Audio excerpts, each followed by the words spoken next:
Hello, Aquarius, Sun, Moon, Rising, and Venus signs. Kamusta kayo? Sana po nasa mabuti kayong kalagayan. Welcome back po sa Star Tarot at kung bago kayo dito, welcome din kayo. Please subscribe, like, share my videos, and leave me a comment po kung nakaresonate kayo. Thank you. So first message ninyo is travel. Long distance communication will open up your life. Exciting experiences for singles and career advancement for others. Ayan, so siguro, no, yung mga long distance communication na to, baka magkakaroon dito ng offer sa inyo, no?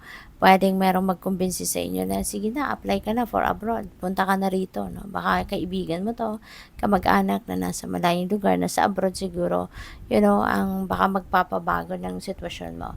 Baka, eto na yung pwede rin na breakthrough na to, 'di ba? Kung pangarap mo din talaga na mag-abroad. So, po pwedeng yung taong ito magkukumbinsi sa'yo, no? At po pwedeng magpakumbinsi ka din, 'di ba? Yung gano'n. For others of you, meron din career advancement, no? So, baka ang iba sa inyo dito baka mapopromote, mag-aangat na, 'di ba? Sa posisyon ninyo, sa inyong trabaho. Or po pwede, no? Nasa mga singles naman, baka makakakilala kayo rito ng jowa, no? Or baka dito ninyo ma-meet yung love life ninyo, 'di ba? So, good luck sa'yo. What else? We have signs. Your future positive direction will reveal itself. Any doubts and confusions will soon disappear. Ayan. Kasi nga, importante dito pay attention kayo doon sa mga signs, symbols, and synchronicities na pinapadala sa inyo ng Divine Universe. No? Kasi yan ang magli-lead sa inyo patungo doon sa kung anong dapat ninyong mapuntahan, kung ano ang maganda ninyong marating, 'di ba? At with these signs, no, siguro naman malilinawan ang inyong kaisipan at mawawala na yung mga pagdududa ninyo sa sarili ninyo, sa mga plano ninyo, sa mga nangyayari. Mawawala na yung confusion, 'di ba? Yung ganon. What else? We have achievement. Enjoy the limelight. You've earned it. Although on the family front, someone's health could cause some secret worries and sleepless nights. Ayan, Aquarius. May achievement kayong makakamit. Merong tagumpay kayong makakamit sa ngayon. Pero parang hindi ninyo ito may enjoy ng 100%. Kasi at the back of your head, nag-worry kayo, no, about a family member. Siguro meron kayong kapamilya na nadiskubre ninyo mayroong iniindang sakit, may physical discomfort, may physical issue, may health issue, yung gano'n, no? At pwedeng nadiskubre ninyo to on your own, hindi ito sinabi sa inyo, hindi kwento sa inyo, yung gano'n, no? Kaya mas lalo kayong nag-worry, no? So, pwedeng gano'n ang sitwasyon. So, we have two of swords. Decision making ito. Maaaring meron kayong kailangan pagdesisyonan. Pwedeng related sa opportunity, related sa travel, where I am heading, where I am going, anong gagawin ko, ano na yung uunahin ko, ano yung priority na dapat ilagay ko sa number 1, diba? Yung mga ganun ba? So, naguguluhan, no? Confused ang iba sa inyo dito.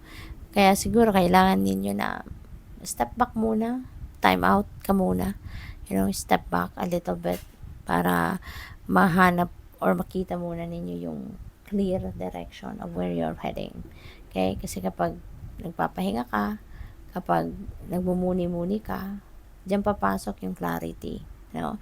Diyan papasok yung illumination. Kaya siguro kailangan mo muna gawin yon so that you can make a decision. Okay?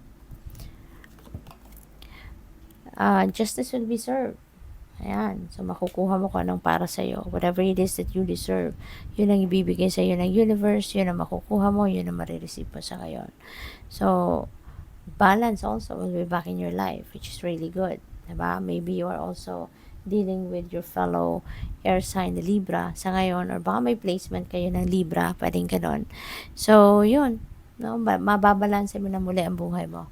Magiging mas maayos na sa ngayon. Maybe because, diba, kung magdinilay-nilay kayo, magmumuni-muni kayo, you will be enlightened, you will be illuminated. Kaya maaring magre-re-evaluate kayo ng buhay ninyo sa ngayon. Magre-re-evaluate kayo ng inyong sitwasyon. Kaya magiging malilinawan ang inyong isipan. No? What are the things that you need to prioritize na? You know? So, what else? We have Queen of Swords. Be clear, no? Clarity ito. Clarity of thought. So, posible talaga na merong um, kalinawan, ano, ang inyong isipan na makakamit din kayo sa ngayon. And probably dahil ang iba sa inyo is going to be yung parang hindi muna kayo magte-take action sa ngayon. Kasi mas gusto ninyo mag-observe muna, mas gusto ninyong pag-aralan muna ang inyong sitwasyon before you make a decision. At welcome, no? Ano pipick up ko dito? Welcome kayo for input from other people. Welcome kayo for receiving welcome kayo for receiving insights, no? From other people as well. So, po pwede na ang iba sa inyo rito will be honest also nasa sarili ninyo, 'di ba?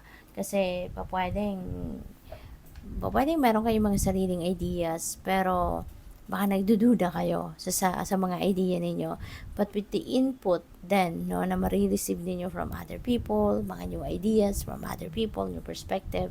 So, siguro sa ngayon, maglalakas ng loob na kayo na, sige na nga, 'di ba? Parang yung mga ideas nila, same thing as mine. So, from here on, no, magtitiwala na ako sa sarili ko. From here on, I'm going to be honest with myself na kung ano yung naiisip ko, ano yung nararamdaman ko, pagtitiwalaan ko na. At yun na rin ang susundin ko, no? So, may ganun din ako na pick up dyan for some of you. High Priestess, ayan, divinely guided kayo, no? Kaya wag kayong mag-alala. Wala kayong dapat na ipag-worry, you know? Kasi, wag na kayo mag-overthink. Kasi divinely guided kayo. You're being sent signs, symbols, and synchronicities, you know, to guide you kung anong dapat ninyong gawin, kung anong dapat ninyong isipin. So, ang mahalaga dito, papakinggan nyo lang yung inyong intuition.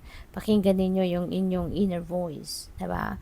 Kasi, tinuturuan na kayo ng universe kung anong dapat ninyong pagtuunan ng pansin. Tinuturuan na kayo ng universe kung anong dapat ninyong bigyan ng panahon at atensyon. Okay? You just need to be, you just need to be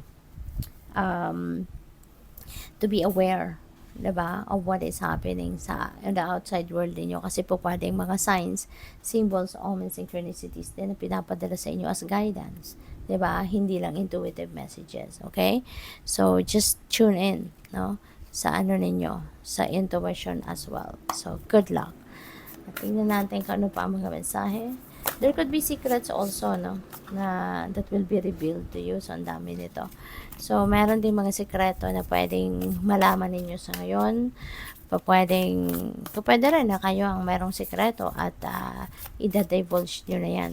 Isi-share nyo na yan sa iba. Pwede rin na meron kayong mga sekreto na maririnig, no, sekreto ng ibang tao. Fulfillment, wow, ang swerte ninyo. Aquarius, you will be fulfilled. So, ibig sabihin nito na meron kayong mga heart's desires na magka-come to fruition na. Meron kayong mga wishes, dreams that are coming to fruition. Kung ano yung gusto ninyo, yun na ang magaganap. Yun ang mangyayari. Diba? So, kaya magiging fulfilled kayo. You will be filled with joy and happiness. No? And fulfilling ang mararamdaman ninyo. Kaya napakaswerte ninyo. What else? We have enlightenment. Ayan. So, parang nasabi ko kanina, no, that you will be illuminated, you will be enlightened, you will be given guidance, no, ng universe. Kaya wala na kayong dapat na ipag-alala. Hindi na kayo dapat na maguluhan pa. Diba? Tune in na lang kayo sa intuition ninyo. Nandiyan dyan na ang sagot. Nandiyan dyan na yung guidance para sa'yo. Para hindi na ka na mag-worry. And there are opportunities, no? So, mayroong mga oportunidad na dadating sa inyo rito. Kaya, focus kayo on that. When opportunity knocks, tignan ninyo agad before it slips away from you. Diba? Pansinin ninyo agad, tignan ninyo agad, i-consider ninyo agad. Alright? Good luck. Thank you for watching. Love and light. Namaste.